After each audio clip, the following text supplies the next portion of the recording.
부동산 에이전트가 욕을 많이 얻어먹는 직업 중에 하나입니다. 자동차 세일즈맨이나 변호사 등등도 욕을 많이 얻어먹지만 부동산 에이전트가 욕 얻어먹는 직업 중에 최강이 아닐까 싶습니다. 제일 많이 하시는 말이 부동산 에이전트가 집 몇 채만 보여주고 돈 쉽게 많이 버는 것 같다. 우리 에이전트는 에스크로 딱 들어가고 나니까 코빼기도 안 보이고 연락도 안 되고 도대체 뭔 일을 하는지 모르는 것 같다. 에이전트 커미션 빨리 받아가려고 우리 집을 헐값에 팔아버리려고 한다. 우리가 살 집은 우리가 다 찾았는데 도대체 에이전트가 하는 일이 뭐냐. 에이전트 없이 집을 사고 팔 수 있는 날이 빨리 왔으면 좋겠다. 이런 불평들을 나열하자면 한도 끝도 없습니다. 지금 2025년도에 에이전트 없이 집을 사고 팔 수 있습니다.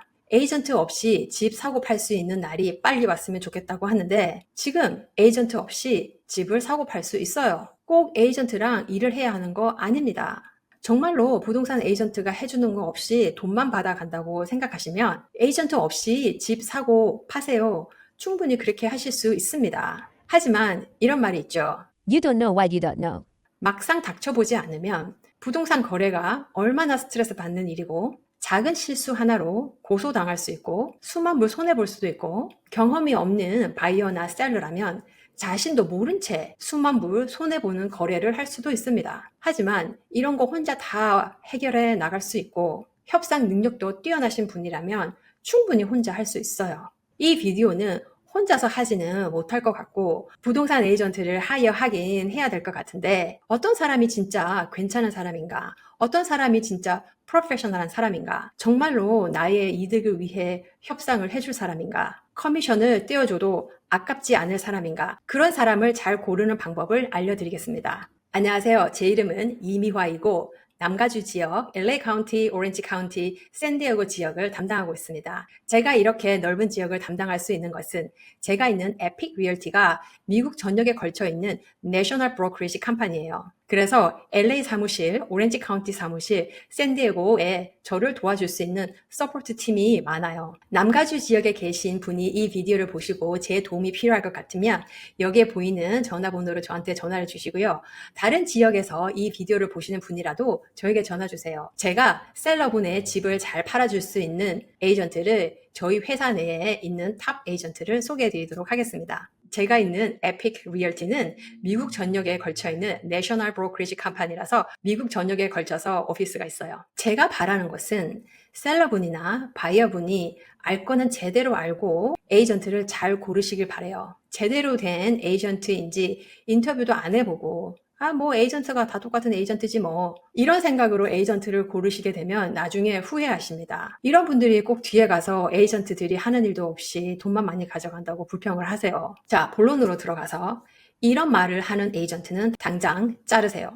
첫 번째, 커미션 픽싱. 아는 분들은 아시겠지만 작년 2024년 8월부터는 MLS에 바이어스 에이전트 커미션을 얼마 준다고 명시 못하게 됐습니다. 2024년 8월 전에는 통상적으로 어떻게 돼 왔었냐면은 리스팅 에이전트가 커미션을 5%나 6%를 받게 되면 리스팅 에이전트와 바이어스 에이전트가 반반씩 나눠 가져가는 구조였어요. 물론 에이전트의 커미션은 예전부터 협상이 가능했습니다만 통상적으로 정해놓은 경우가 많았고 그렇게 커미션을 딱 못 박아 놓는 것을 커미션 픽싱이라고 합니다. 이게 바로 공정거래법, 안티트러스트 법에 어긋난다는 거죠. 그래서 이제는 셀러브는 리스팅 에이전트한테 얼마나 커미션을 줄 건지만 협상하시면 되고 바이어 에이전트는 바이어가 커미션을 주는 걸로 따로 계약서를 사인을 해야 돼요. 여기 보이는 이런 계약서에 사인을 해야 집을 보러 다닐 수가 있습니다. 바이어스 에이전트는 이런 계약서 없이 바이어를 집으로 다닐 수 없고요. 오퍼를 넣을 때도 이런 Buyer's Representation Agreement에 사인한 것을 같이 내야 돼요. 셀러분이나 바이어분이 에이전트랑 이런 계약서를 사인을 할 때 우리 브로커 회사는 미니멈 2.5%는 받아야 돼요. 우리 브로커 회사는 3% 미만으로는 일 안 해요. 이런 말을 하잖아요. 그러면 당장 자르세요. 더 이상 인터뷰 해볼 필요 없습니다. 새로 바뀐 법조차 모르는 사람이에요. 셀러부터 리스팅 에이전트를 고용을 할 때 커미션이 몇 %예요? 그냥 이렇게 물어보지 마시고 커미션이 얼마라면 그에 따른 구체적인 어떤 서비스를 제공하는지 물어보세요. 더 많은 서비스를 원하시면 커미션이 더 올라갈 수도 있고 많은 서비스를 받지 않더라도 커미션을 좀 줄이고 싶으면 그렇게 협상할 수 있습니다. 원하시는 서비스에 따라 커미션은 언제든지 변동 가능합니다. 그래서 그걸 사인하시기 전에 미리 꼼꼼하게 다 물어보시길 바래요. 이 정도 커미션 가격이면 프로페셔널 사진이 포함이 되냐, 버추얼 투어가 포함이 되냐, 드론 사진이 포함이 되냐, 스테이징이 포함이 되냐, 이런 거 꼼꼼하게 물어보세요. 물론 물어보기 전에 리스팅 에이전트가 다 설명을 해줘야 하지만 그래도 혹시나 빠진 게 있으면 다 물어보세요. 부동산 거래에서 제일 위험한 것이 뭔지 아세요? 추측하는 것입니다. 부동산 거래에서는 절대 추측하면 안 돼요. 모든 것을 다 써서 verify 해야 합니다. 그래야 나중에 뒤탈이 없어요. 셀러분이 집을 많이 팔아봐서 경력이 많고 어떻게 협상하는지도 너무 잘 알아서 에이전트가 필요 없다. 하지만 MLS에는 리스팅 올리고 싶다. 그래야 많은 사람들에게 공개가 되니까 그러면 플랫 피만 받고 MLS에 올려줄 수도 있습니다. 저도 그렇게 해드릴 수 있어요. 저에게 미화 씨, 나는 집도 많이 팔아봤고 집 쇼잉 어떻게 해야 하는지도 다 알고 가격 협상도 아주 잘할 자신 있고 모든 법적 서류 다 준비할 수 있어요. 그냥 MLS에 우리 사진이랑 리스팅만 올려주세요. 한다면 저도 플랫 피만 받고 그렇게 해드릴 수 있습니다. 제가 여기서 말하는 요지는 집을 파는 셀러분이 얼마나 경험이 많고 부동산 거래를 혼자서 얼마나 똑부리지게 할 수 있느냐에 따라 커미션은 충분히 협상 가능하다는 거예요. 셀러분이 집 혼자 파는 거에 너무 자신이 없고 부동산 에이전트가 처음부터 끝까지 집 정리정돈, 스테이징, 사진, 비디오, 온라인 마케팅, 프라이빗 하우스 투어, 오픈 하우스 이런 모든 걸 다 해주길 원하면 커미션이 올라갈 거고 필요 없는 서비스를 빼게 되면 커미션을 줄여달라고 할 수도 있겠죠. 아니면 미화 씨, 나 이런 거 나 혼자 다 할 수 있으니 그냥 MLS에 올려만 주세요. 이렇게 한다면 제가 그것도 플랫 피만 받고 해드릴 수 있습니다. 바이어분들도 이제는 이런 Buyer's Representation Agreement라는 걸 사인을 해야 집을 보러 다닐 수 있는데요. 여기 보시면 바이어가 바이어 에이전트에게 주는 커미션을 적게 되어 있어요. 이게 커미션을 적을 수도 있고 플랫 피로 얼마 주겠다 이렇게 할 수도 있습니다. 그래도 요즘은 다행인 게 바이어스 마켓이라서 셀러분이 바이어 에이전트 커미션까지 내주는 편이에요. 하지만 바이어분이 꼭 물어봐야 할 것은 여기 바이어 에이전트에게 주는 커미션을 2.5%라고 적었다고 칠게요. 그런데 셀러가 2%만 주겠다고 할 수도 있잖아요. 그러면 바이어 에이전트가 2%만 받고 말 것인지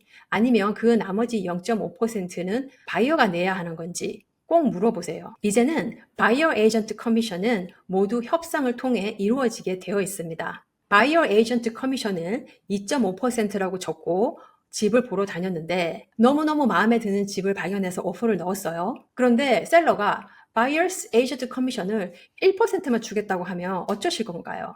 계약서에 따르면 나머지 1.5%는 바이어가 내야 하는 겁니다. 셀러가 바이어스 에이전트 커미션을 1%만 준다고 해서 그 집을 안 살 건가요? 뭐 안 살 수도 있지만 그 집이 너무너무 마음에 드는 드림하우스라면 사야죠. 이런 상황에서 바이어스 에이전트가 1%만 받고도 일해줄 수 있는지 아니면 나머지 차액을 바이어가 더 내야 하는 건지 꼭 물어보시길 바래요. 지금은 바이어스 마켓이라 그럴 일은 없겠지만 다시 아주 핫한 셀러스 마켓으로 돌아선다면 셀러가 바이어스 에이전트 커미션은 하나도 못 준다. 그럴 수도 있습니다. 그러면 셀러가 바이어스 에이전트 커미션을 하나도 안 주겠다고 하면 어떡할 건지 이런 것도 다 물어보셔야 돼요. 이런 걸 다 속 시원하게 대답해주고 설명해주는 사람과 같이 일하시기를 바라고 혹시라도 그래도 난 꼭 2.5% 받아야 돼요. 셀러가 커미션 안 주면 바이어가 2.5%다 내야 돼요. 이런 식으로 커미션 픽싱을 하는 사람은 다시 한번 생각해 보시길 바라요. 커미션 관련한 얘기가 너무 중요하기 때문에 얘기가 길어졌고요. 그럼 다음으로 넘어갈게요. 이런 에이전트 당장 해고하세요. 두 번째, 리스팅을 따내기 위해 비현실적인 가격을 제시하는 에이전트. 특히나 이런 경우는 본인의 집의 프라우드가 아주 높은 주변 집 시세에 대해 잘 모르는 셀러분들이 당하십니다. 에이전트는 이 집이 90만 불 이상으로 팔리지 못한다는 거 알면서도 아, 맞아요. 이 집 당연히 110만 불 팔 수 있죠. 그럼요. 이 집이 이 골목에서 제일 좋은 집이에요. 충분히 110만 불 팔 수 있습니다. 이렇게 셀러가 듣기 좋은 말만 해서 일단 리스팅을 따내는 사람들이 있습니다. 하지만 이런 사람들의 속셈은 뭔지 아세요? 일단 리스팅 올려놓고 2달, 3달 집이 안 팔리면 그때 가서 가격을 내리려고 하는 속셈이에요. 그러면 셀러가 아니 뭐예요? 당신이 110만 불에 팔 수 있다고 했잖아요.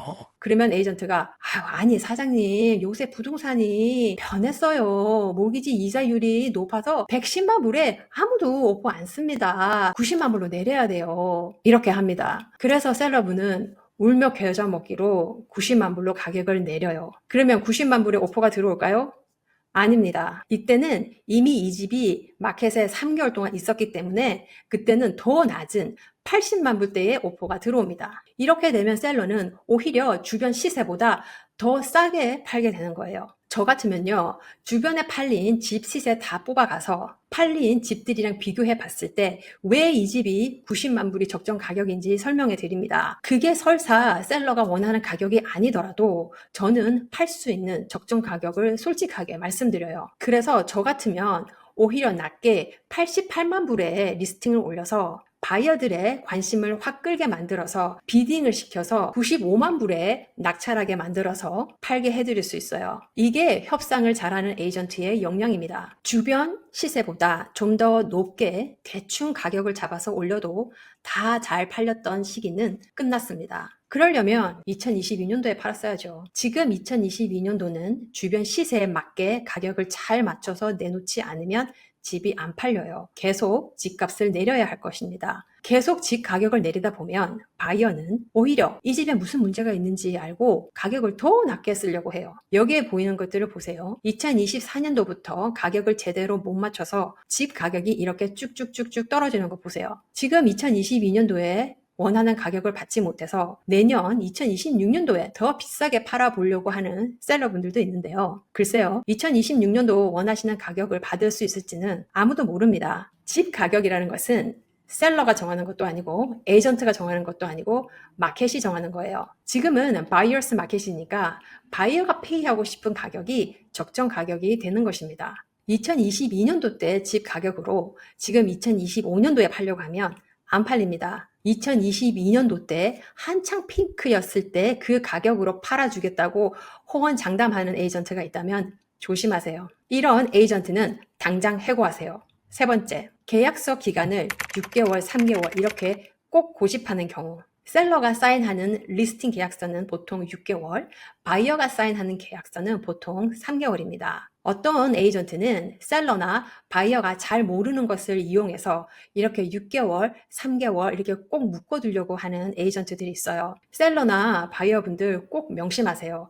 계약서는 언제든지 취소 가능합니다. 셀러분이 리스팅 에이전트랑 계약서에 사인을 하고 집을 맡겼는데 리스팅을 따기 전에는 너무너무 친절하고 전화도 잘 받고 서비스도 다 잘해줄 것 같이 하다가 딱 리스팅을 올리고 나니까 깜깜무소식 사람들이 있죠. 사진도 핸드폰으로 대충 찍어서 올리고 일하는 것도 너무 성의 없게 해서 자르고 싶어하는 분들이 있어요. 하지만 리스팅 에이전트는 6개월을 사인을 했기 때문에 꼭 6개월 해야 한다고 강요하는 사람들도 있습니다. 이런 말 하는 사람들은 당장 자르세요. 언제든지 해고 가능합니다. 셀러분이나 바이어분들이 명심해야 할 것은 부동산 에이전트는 본인들을 위해 일해달라고 고용한 고용인입니다. 하지만 한 달 일해봤는데 실망이 너무 크고 일을 제대로 잘 못하는 것 같다 하면 언제든지 취소 가능합니다. 3개월이고 6개월이고 묶어두려고 하는 에이전트 조심하세요. 이런 에이전트 당장 해고하세요. 네 번째, 모든 것을 서두르는 사람. 이거 진짜 좋은 오퍼예요. 당장 사인하세요. 이거 진짜 좋은 가격이에요. 당장 사인하세요. 지금 사인 안 하면 놓쳐요. 이런 식으로 설명도 제대로 안 해주고 무조건 사인하라고 강요하는 사람. 뭘 사인하기 전에 이게 무슨 서류인지 제대로 설명도 안 해주고